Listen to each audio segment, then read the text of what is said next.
I'm here to tell you that there has never been a greater need for all of us to understand how we personally learn and how our organizations can support learning for all of us.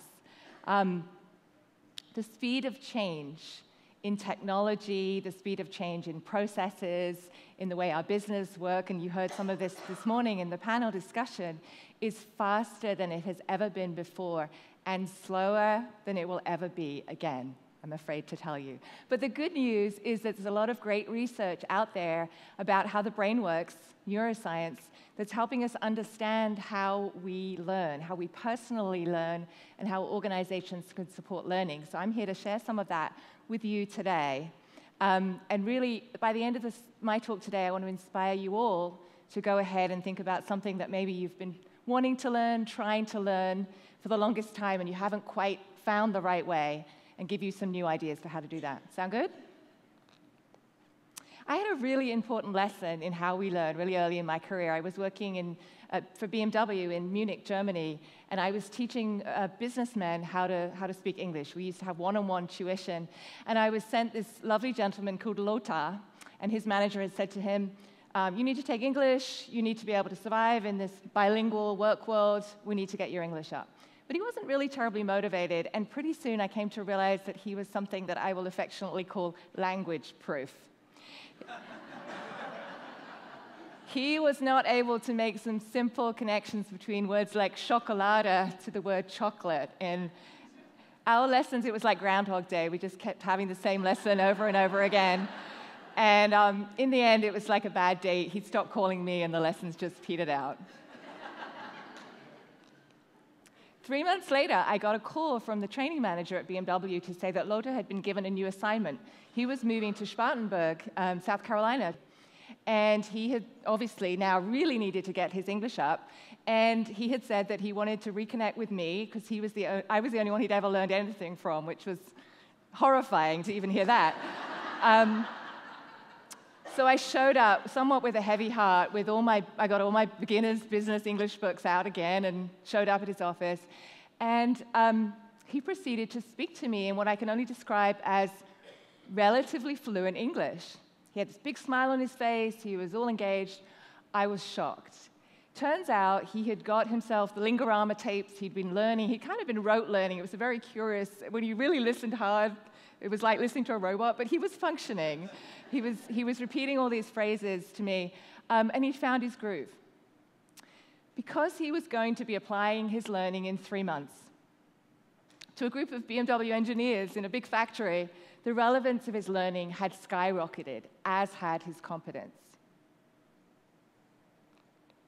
So what Lothar was demonstrating, and many of you are familiar with the field of adult learning, Malcolm Knowles is one of the proponents of that here in the US, and we actually have a room named after him in our Watertown office, was some of the important things that I think, again, relevant for all of us to know. So I'm going to give a quick reminder of that before I go into some new learning. So he was showing that because it had this immediate relevance of the learning, his motivation skyrocketed and he was able to learn it. He was self-motivated. So before, his manager had told him that he needed to learn, but adults learn best when it's something that they really want to learn, when they're self-motivated. And he wanted to learn in an experiential way. So those 3 months we spent role-playing. I got him to do presentations. It was fun. Fun is also another really important component of successful adult learning. So all of those things were true, and suddenly he was able to learn. So think for a second about that thing that you've always wanted to learn, and look at these and see if they were true. Maybe they weren't. But they're things that, again, if you think consciously about how you learn, you might be able to build in a little bit more to your learning. But there's a new sheriff in town in the field of how we learn, and this is the idea of neuroscience. There is so much great research. There's a great book that I read by Benedict Carey called How We Learn. And and many of these ideas come from there, and I want to share them with you, and again, hopefully stimulate you to think about different ways that you can learn as well. So one of them is the idea of variety. We used to think that everybody has a set learning style. Some of you in the room may still think that. I'm afraid to tell you that's not really true. And that actually it's much better to have variety in the way you learn things, the things you learn, and even the actual environment in which you learn. So if I learned how to deliver presentations at this spot, over and over again, you will find that if I deliver them in this spot, I'll be perfect. I'll deliver it beautifully. But as soon as I try to apply that learning to somewhere else, I would be completely flawed. They did a great piece of research with a group of 8-year-olds, and what they were asking them to do was to throw a beanbag to a hoop that was 3 feet away, blindfolded.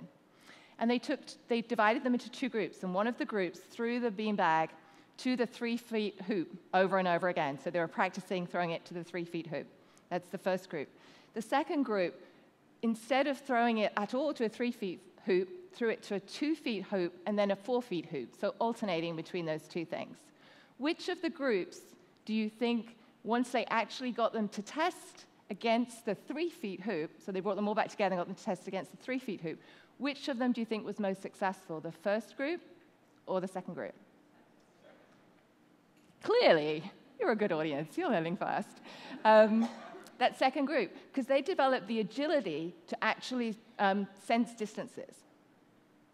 So that's one of the things that variety teaches you. We used to think the brain worked in a very linear way, and what we've realized is that actually you're trying to create not one neural pathway, but a complex set of neural pathways so that you have the agility to apply your learning in new situations.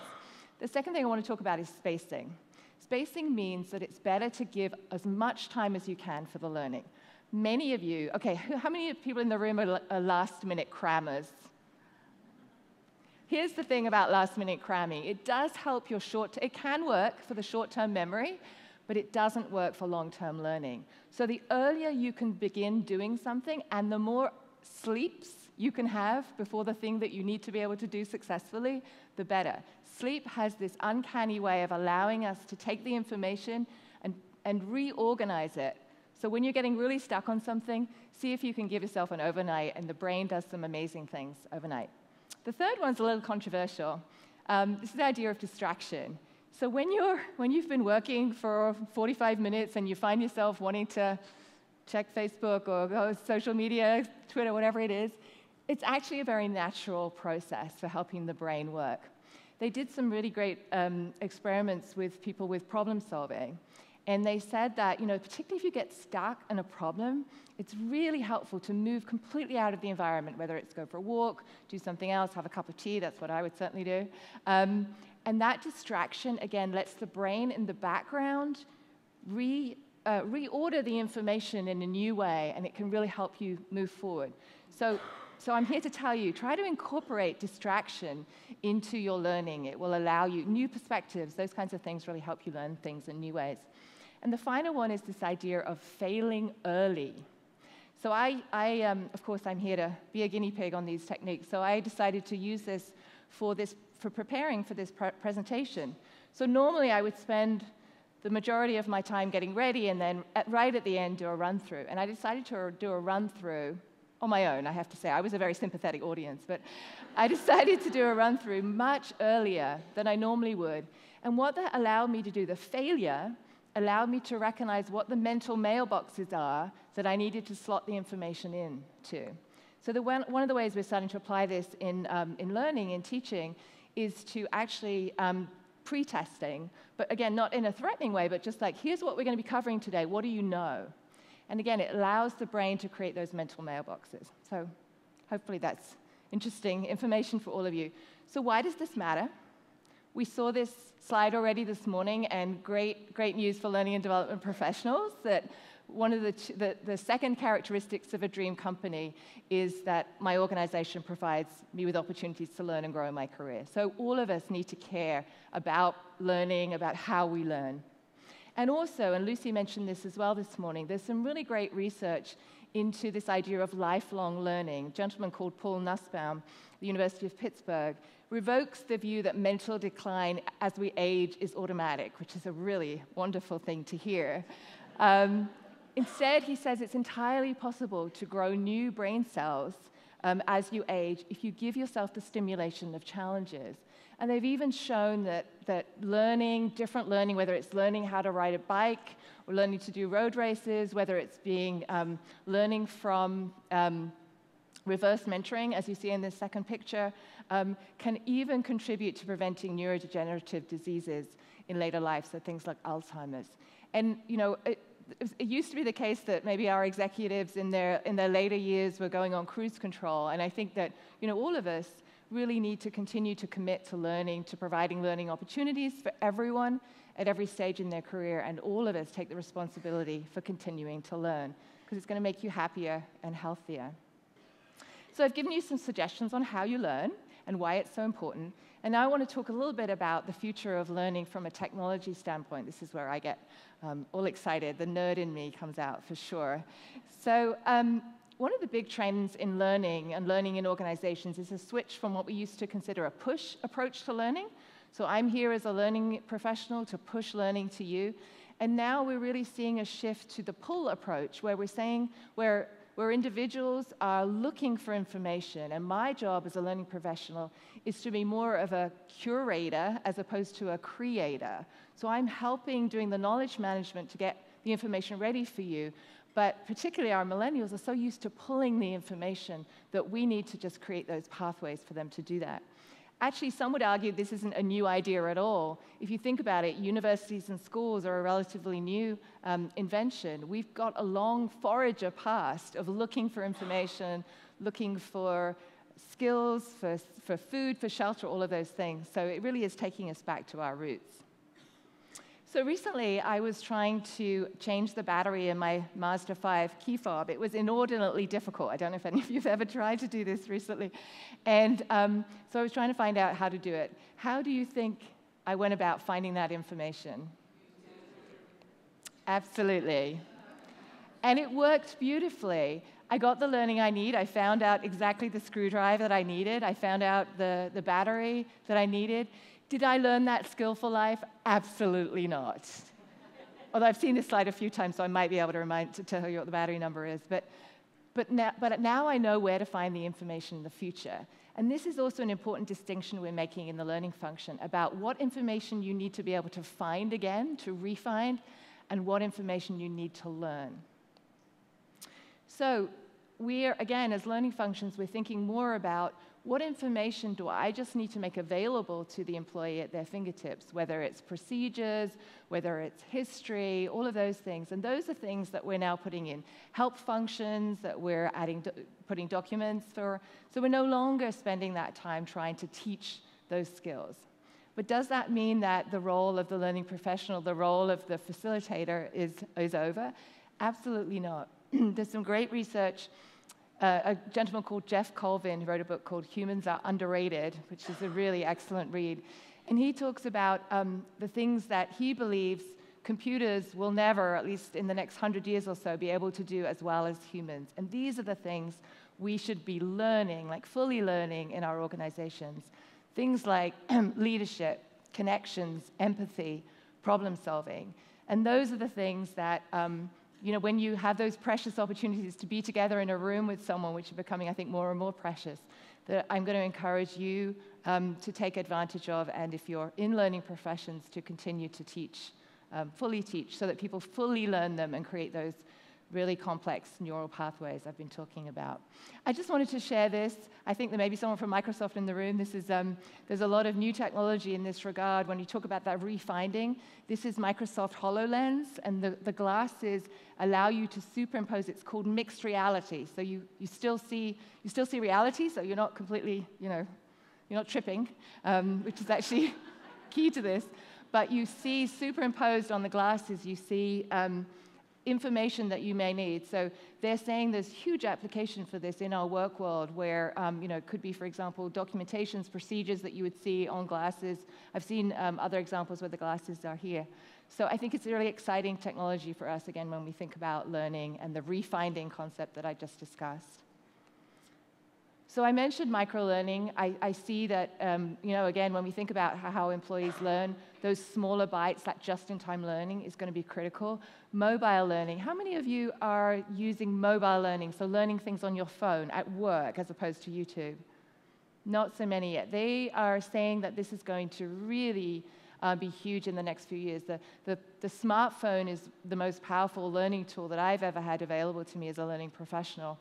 So you're going to start seeing a lot more, again, these just-in-time videos that are on your phones. And again, I think as learning professionals, or those of you who support learning, our role is less around being prescriptive about learning and more around creating an exciting and inspiring compass for our employees rather than a specific map. The final thing I want to mention is this idea, and again, it was touched on this morning, I think, by Alison, the idea of societal impact of learning. So no longer thinking, what happens if I teach them and they leave, but really thinking, what we're doing is we're training individuals for the world, for society. We hope they stay, excuse me, but we know that they'll be better individuals if they're learning. They'll be more committed for now, more inspired if we're teaching them literally for the good of society and because it's the right thing to do. Back to my friend Lothar and BMW. In preparation for this talk, I did look him up, of course, using social media. I found out that he'd sold a BMW 5 Series in 2005, secondhand, but at that point, the trace went dead, so I do not know what happened to him. But I do believe that he learned through this experience with English, somewhat by accident, really how he learned. And the research that's now available and all that I've told you today, I think, there's no excuse for any of us now not to really be conscious and deliberate about the way we learn. Whether it's learning how to play the guitar, learning how to use Photoshop, learning how to have that challenging conversation with your teenager before it's too late. You have no excuse not to take care of your brain wellness and keep learning. I believed this back then, and I believe it even more now, that anyone can learn almost anything given the right circumstances. Only you know what the circumstances are, but I do encourage you to make that commitment to keep learning. We all need to be lifelong learners, to get to know what we learn and how we learn best, and to dream big for ourselves and for our employees about what they can continue to learn. What are you going to learn this year? Thank you.